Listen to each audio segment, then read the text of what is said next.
Football যে খেলা কোটি মানুষের আনন্দ আর উন্মাদনার নাম, কিন্তু সেই খেলার সমর্থনকে কেন্দ্র করেই ঘটল এক মর্মান্তিক ঘটনা।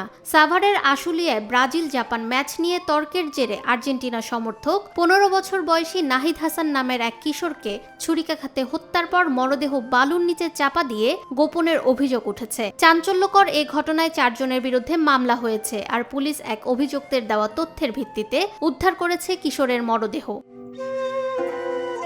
পুলিশ জানায়, বুধবার রাতে নিহতের স্বজনরা অভিযুক্ত হামজাকে আশুলিয়া থানায় নিয়ে আসেন। পরে তার দেওয়া তথ্যের ভিত্তিতে রাত 12টার দিকে আশুলিয়ার সাধুপাড়া এলাকায় বালুচর খুঁড়ে নাহিদের মরদেহ উদ্ধার করে পুলিশ। নিহত নাহিদ লালমনিরহাটের বাসিন্দা। পরিবারের সঙ্গে আশুলিয়ার সাধুপাড়ায় বেড়াতে এসে তিনি হত্যাকাণ্ডের শিকার হন।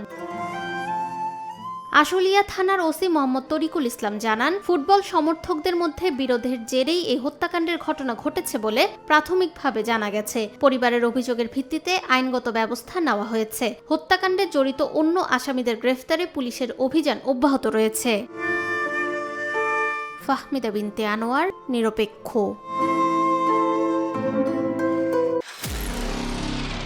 নিরপেক্ষ, সত্য প্রকাশে আপোষহীন।